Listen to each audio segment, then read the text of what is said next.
نحمده ونصلي ونسلم على رسوله الكريم اما بعد فاعوذ بالله من الشيطان الرجيم بسم الله الرحمن الرحيم ولهن مثل الذي عليهن بالمعروف وللرجال عليهن درجة والله عزيز حكيم صدق اللہ العظیم۔ اللہ رب العزت نے اور دین اسلام نے ہر جاندار کے حقوق کو واضح فرمایا ہے۔ اللہ رب العزت نے قرآن مجید کے اندر اور پیغمبر کائنات صلی اللہ علیہ وآلہ وسلم نے احادیث مبارکہ کے اندر جہاں پر مردوں کے حقوق کو واضح فرمایا ہے وہاں پر ساتھ ہی ساتھ عورتوں کے حقوق کو بھی واضح فرمایا ہے۔ دینی معاشرے کے اندر اور دنیاوی معاشرے کے اندر عورت ایک اہم کردار ادا کرتی ہے۔ معاشرے کی تشکیل یہ ایک عورت ہی کی وجہ سے ہوتی ہے۔ انسان آسمان دنیا سے اس دنیا کے اندر یہاں پر وہ ایک عورت کی وجہ سے آتا ہے جسے ماں کہا جاتا ہے۔ ماں کا بہت ہی زیادہ مقام ہے۔ پہلے معاشرے کے اندر بیٹیوں کو زندہ درگور کیا جاتا تھا، انہیں اپنے لیے عار اور شرمندگی سمجھا جاتا تھا۔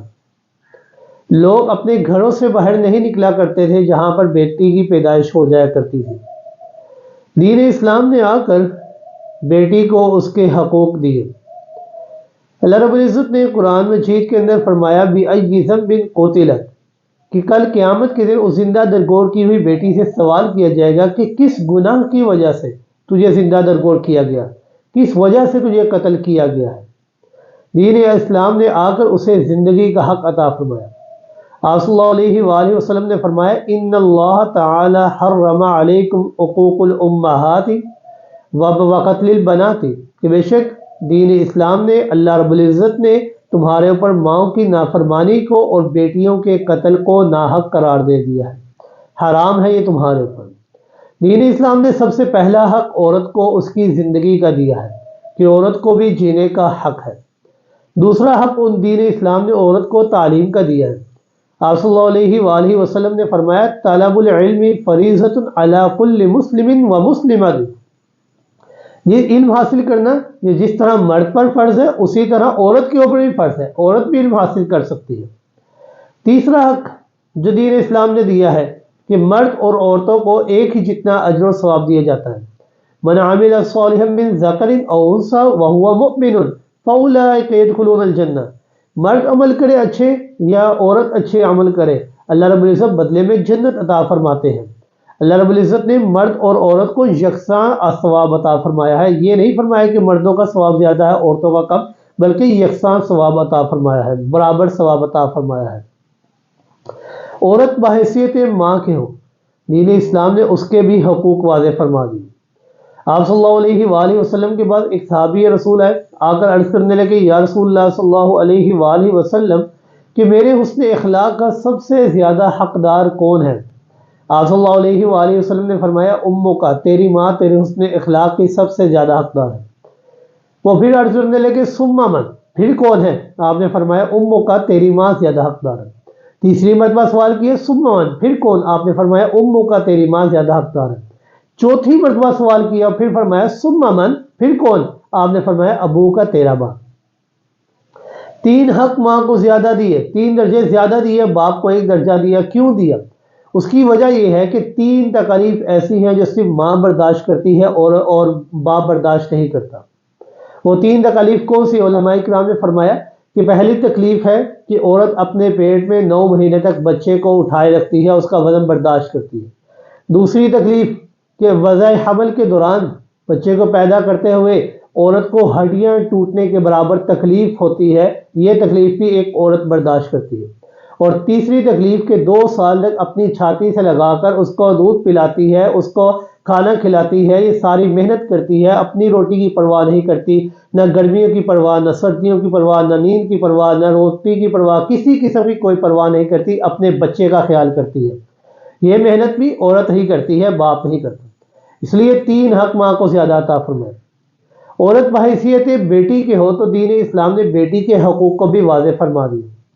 آپ صلی اللہ علیہ وآلہ وسلم نے فرمایا کہ جس شخص کے ہاں 2 بیٹیاں ہوں اور وہ ان کی اچھی تعلیم و تربیت کرے، ان کی اچھی پرورش کرے، ان کو اچھی تعلیم دے، پھر جب وہ بالغ ہو جائے اور اچھی جگہ پر ان کی شادی کروائے تو کل قیامت کے دن وہ باپ اور میں محمد رسول اللہ صلی اللہ علیہ وآلہ وسلم جنت میں اس طرح ہوں گے جس طرح یہ دو انگلیاں آپس میں جڑی ہوئی ہیں، ہم دونوں بالکل ساتھ ساتھ ہوں گے۔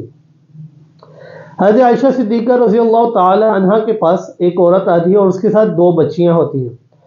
حضرت عائشہ صدیقہ رضی اللہ تعالی عنہ فرماتی ہے کہ میرے گھر میں اس وقت صرف 3 ہی کھجوریں موجود تھی، میں نے وہ 3 کھجوریں ان کے سامنے پیش کر دی۔ ماں نے وہ ایک ایک کھجور اپنی بیٹیوں کو دی، بیٹیوں نے جلدی سے وہ کھجور کھا لی۔ تیسری کھجور جب وہ ماں اٹھا کر کھانے ہی لگی تو بیٹیوں نے بھوک کا اظہار کیا کہ ہمیں یہ کھجور چاہیے۔ ماں نے اس کھجور کو آدھا آدھا کر کے اپنی دونوں بیٹیوں میں تقسیم کر دیا۔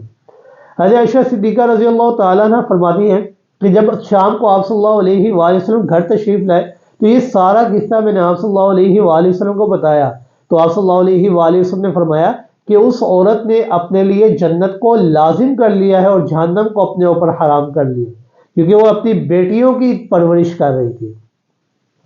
عورت بحیثیت بہن کے ہو تو اس کا مقام بھی بہت زیادہ ہے۔ آپ صلی اللہ علیہ وآلہ وسلم کی حقیقی سگی کوئی بہن یا کوئی بھائی نہیں تھا۔ آپ صلی اللہ علیہ وآلہ وسلم کی ایک بہن تھی جو حضرت حلیمہ سعدیہ رضی اللہ تعالیٰ عنہ کی طرف سے تھی، اور دودھ شریک بہن تھی جن کا نام تھا حضرت شیمہ۔ ان کی شادی ایک قبیلے میں ہو جاتی ہے اور اس قبیلے سے آپ صلی اللہ علیہ وآلہ وسلم کی جنگ ہوتی ہے اور مسلمانوں کو اس جنگ میں فتح مل جاتی ہے، اور اس قبیلے کے چند لوگ آپ صلی اللہ علیہ وآلہ وسلم کے پاس قیدی اور اسیر بن جاتے ہیں۔ حضرت شیمہ رضی اللہ تعالیٰ عنہ کے پاس جب یہ بات پہنچی ہے، حضرت شیمہ آپ صلی اللہ علیہ وآلہ وسلم کے پاس آتی ہے اور آ کر عرض کرتی ہے کہ میرے قبیلے کے چند لوگ آپ کے پاس قیدی ہیں، میں ان کے لیے رہائی کا آپ کے پاس معاملہ لے کر آئی ہوں، لہٰذا آپ ان کو رہا کر دیں۔ آپ صلی اللہ علیہ وآلہ وسلم نے فرمایا کہ بس یہی بات تھی، آپ صرف پیغام بھیج دیتی تو میں ان کو رہا کر دیتا، آپ نے آنے کی زحمت کیوں کی ہے؟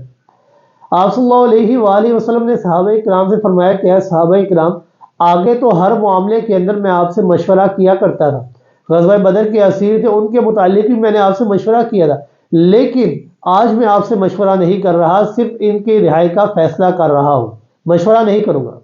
صحابہ کرام نے عرض کیا یا رسول اللہ صلی اللہ علیہ وآلہ وسلم، جو آپ کو بہتر لگے آپ وہ کریں، لیکن آپ یہ تو بتائیں کہ آج آپ ایسا کیوں کر رہے ہیں؟ تو آپ صلی اللہ علیہ وآلہ وسلم نے فرمایا کہ آج میری بہن میرے پاس ایک معاملہ لے کر آئی ہے اور میں محمد کو یہ بات گوارا نہیں ہے کہ میں اپنی بہن کو خالی ہاتھ واپس بھیجوں۔ آپ صلی اللہ علیہ وآلہ وسلم نے حضرت شیمہ کو واپس بھیج دیا اور ان کے معاملے کو پورا بھی کر دیا، ان کے قیدیوں کو رہا بھی کر دیا اور ساتھ ساز و سامان دے کر اونٹ کے اوپر لاد کر ان کو رخصت فرمایا، اور یہ بتایا کہ اگر بہن بھائی کے گھر آئے تو بھائی کو چاہیے اپنی بہن کو خالی ہاتھ نہ بھیجے بلکہ کچھ نہ کچھ دے کر بھیجا کرے، اللہ رب العزت برکت عطا فرماتے ہیں۔ عورت باحیثیت بیوی کے ہو تو اللہ رب العزت نے اور دین اسلام نے اور آپ صلی اللہ علیہ وآلہ وسلم نے بیوی کے حقوق کو بھی واضح فرمایا۔ آپ صلی اللہ علیہ وآلہ وسلم نے فرمایا خیرکم خیرکم لأہلہ، تم میں سے بہترین وہ ہے جو اپنے اہل و عیال اپنے بیوی بچوں کے لیے بہتر ہو، وَأَنَا خَيْرُكُمْ لِأَهْلِي، اور میں محمد اس بات کا دعویٰ کرتا ہوں کہ اپنے گھر والوں کے لیے سب سے بہترین میں خود ہوں۔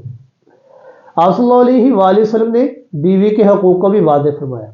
اگر ہم معاشرے کے اندر امن چاہتے ہیں اور معاشرے کو صحیح سمت پر چلانا چاہتے ہیں تو ہمیں عورت کا مقام اپنے دل کے اندر رکھنا ہوگا کہ عورت بحیثیت ماں ہو اس کے حقوق کا خیال رکھنا ہوگا، عورت بحیثیت بیٹی کی ہو اس کے حقوق کا خیال رکھنا ہوگا، عورت بحیثیت بہن کے ہو اس کی عزت و ناموس اس کے حقوق کا ہمیں خیال رکھنا ہوگا، عورت بحیثیت بیوی کے ہو اس کے حقوق کا ہمیں خیال رکھنا ہوگا۔ جب ہم ان کے حقوق کا خیال رکھیں گے تب ہمارا معاشرہ ترقی کرے گا اور سیدھی راہ پر چلے گا۔ اللہ رب العزت نے اگرچہ مردوں کو عورتوں پر فضیلت عطا فرمائی ہے، لیکن اللہ رب العزت نے ساتھ ساتھ اس بات کا حکم بھی دیا ہے وَلَهُنَّ مِثْلُ الَّذِي عَلَيْهِنَّ بِالْمَعْرُوفِ، کہ جس طرح مردوں کے حقوق عورتوں پر لازم ہے اسی طرح عورتوں کے حقوق مردوں کے اوپر لازم ہے کہ تم نے ان کے حقوق کا خیال رکھنا ہے۔ اللہ رب العزت سے دعا ہے کہ اللہ رب العزت ہمیں عمل کرنے کی توفیق عطا فرمائے۔ وَمَا عَلَيْنَا إِلَّا الْبَلَاغُ الْمُبِينُ۔